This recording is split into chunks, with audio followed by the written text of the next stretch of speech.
안녕하십니까, 박사호입니다. 정치 지도자가 과거의 적을 비난함으로써 값싼 박수를 받는 것은 어렵지 않다. 하지만 이 같은 도발은 진전이 아니라 마비를 초래한다. 이 말을 아마 들어보셨을 겁니다. 현재 미 국무부 부장관인 웬디 셔먼이 2015년 2월 카네기 국제평화재단 주최 세미나 기조연설에서 한 말입니다. 웬디 셔먼의 이 말은 당시 중공과 박근혜 대통령에게 한 말로 비춰졌습니다. 한국의 한 말로 해석하면 박근혜 대통령에게 한미일 삼각 군사 동맹의 중요한 일환인 일본을 비난하지 말라는 거였습니다. 박근혜 대통령은 결국 위안부 문제를 타결했지만 그 전에는 일본에 대해 과거사 문제로 반일 스탠스를 보이기도 했습니다. 정치 지도자가 과거의 적을 비난함으로써 값싼 박수를 얻는다. 당시 한국 내 극좌 단체들은 웬디 셔먼이 아베 신조의 편을 들고 있다면서 규탄한다고 난리를 치기도 했습니다. 국내 정치에 국제 정치를 이용한다는 이 말은 지금 아주 절실하게 와닿는 경고입니다. 웬디 셔먼은 빌 클린턴 행정부 말기 대북 정책 조정관이었습니다.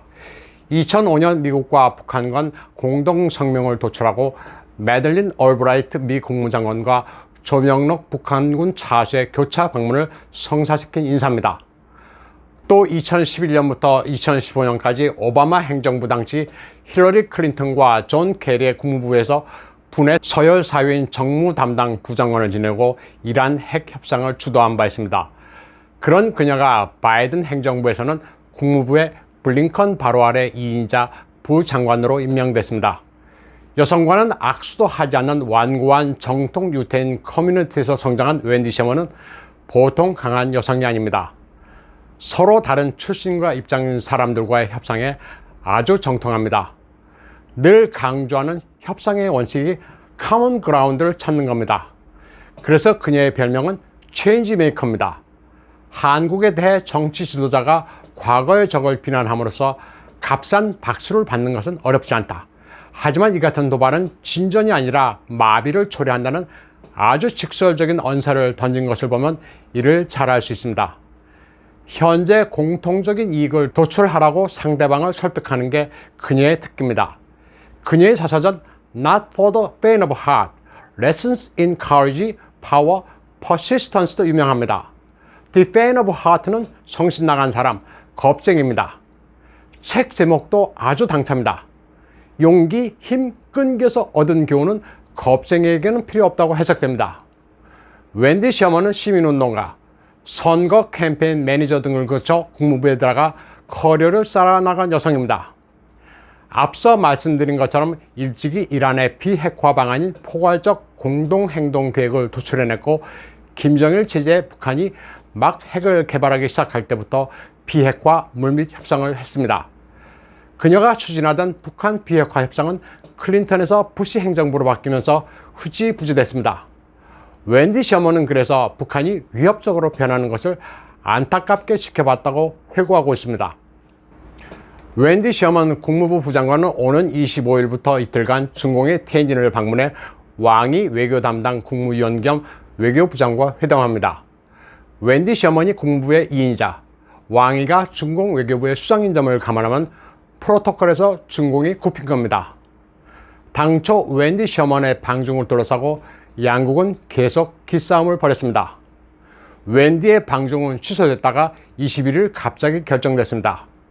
7월 16일 미국은 중공의 홍콩 인권 탄압 당사자 7명을 지목해 제재 조치를 취하는 등 분위기도 좋지 않았습니다.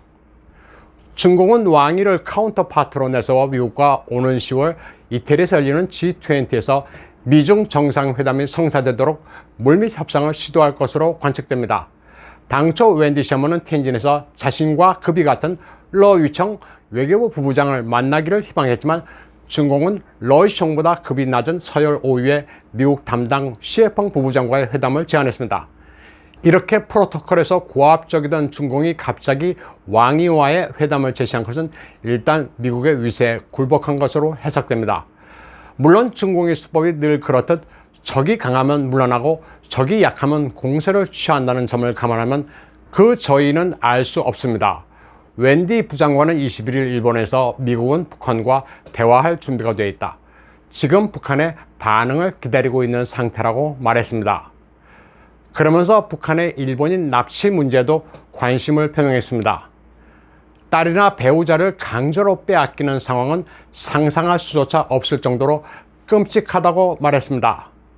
그리고 납치 피해자도 면담했습니다. 웬디 셔먼은 미국도 일본과 함께 가족들의 재회를 위해 최대한 노력하겠다고 다짐했습니다.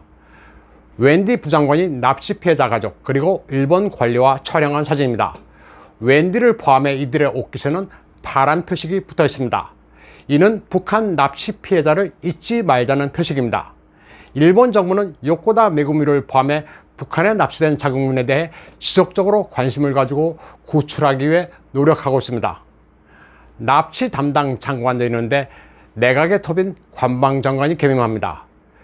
예전에는 현 총리인 스가 요시히데가 담당이었고 지금은 가토 가스노부 관방장관이 맡고 있습니다.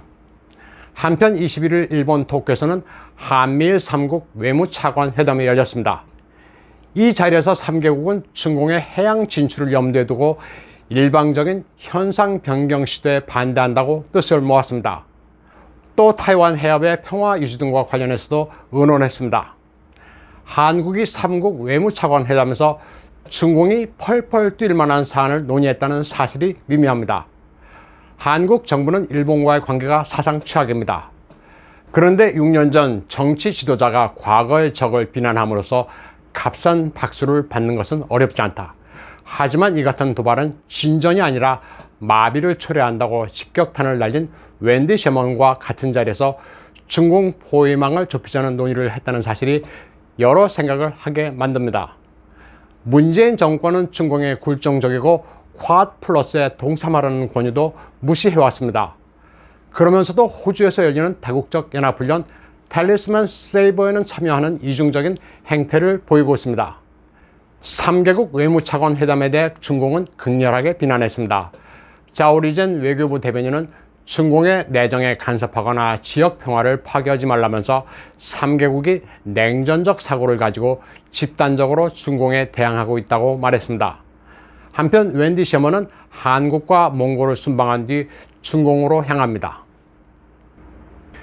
중공은 끊임없이 한미일 동맹을 이간질하고 있습니다. 중공 매체들은 7월 4일 일제히 한국이 세계에서 8번째로 SLBM 발사에 성공했다고 보도했습니다. 현무2B로 명명된 잠수함 발사 미사일의 콜드 런치까지 소개하면서 동북아 군사 전략에 미칠 가능성을 나름 보도했습니다. 그러면서 한국이 갑자기 탄도미사일을 발사했는데 중국을 겨냥한 것인가, 일본을 겨냥한 것인가 하는 기사로 이간질의 바람을 잡습니다. 그러면서 해저에서 잠수함이 미사일을 발사해 일본의 안색이 변했다. 군사 전문가들은 중공도 한국이 창끝을 중공에 돌릴 가능성에 대비해야 한다는 단서를 들고 있기는 하지만 일단 이 미사일은 일본을 겨냥해 개발했다는 식의 기사를 써서 여론을 조성합니다. 중공 매체들은 더 나아가 한국은 일본과 감정의 골이 깊기 때문에 줄곧 일본을 목표로 군사력 건설을 해왔다고 주장합니다. 그리고 일단 한일 간 전쟁이 발발하면 일본이 패트리어트 방공 미사일이 있기는 하지만 한국이 잠수함 발사 미사일을 포함한 대규모의 전력을 쏟아부으면 일본이 막지 못한다는 식으로 선동합니다. 한국 내 일부 국뽕 유튜버들은 이런 중공 매체들의 기사를 근거로 황당무계한 스토리를 만들고 있는 게 현실입니다. 오늘 방송은 여기까지 하겠습니다. 시청해주신 여러분 감사합니다.